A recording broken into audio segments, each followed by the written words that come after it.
Let's do some practice finding both the domain and the vertical asymptotes. We'll do the first one together. We remember that for the domain, we want to say that the denominator cannot equal 0. But in both cases, for the domain and the asymptotes, we're going to want to factor. So let's look at the domain first of all. We know that the denominator cannot equal 0.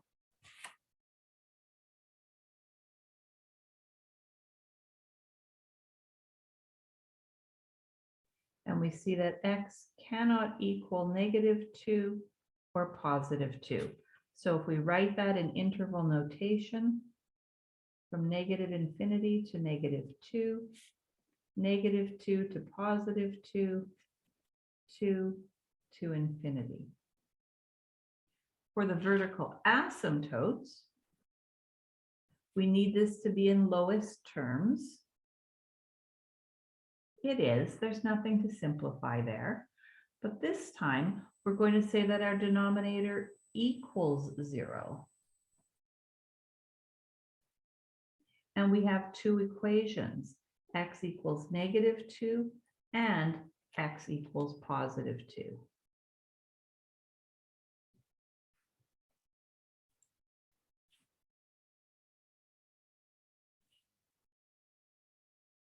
Why don't you find the vertical asymptotes and the domain for the f of x, the second question?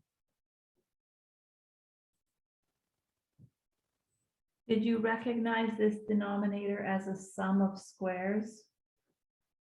It will never equal 0. That means there are no restrictions. So my domain is the set of all real numbers.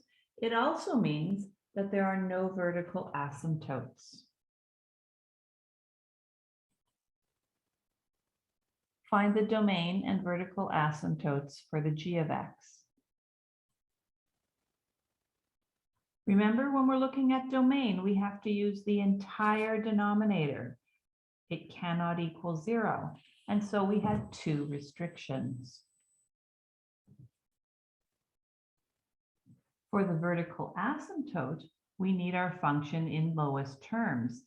So only the x plus 7 is equal to 0, giving us our equation for the vertical asymptote, x equals -7. This value of 3 becomes a hole in our graph. One more question for you.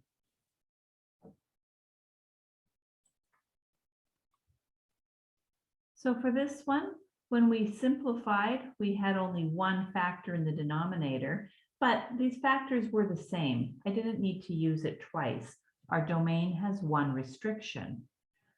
It also means that that one restriction gives us the equation for our vertical asymptote. Make sure you're comfortable finding vertical asymptotes before you move on to finding horizontal and oblique asymptotes.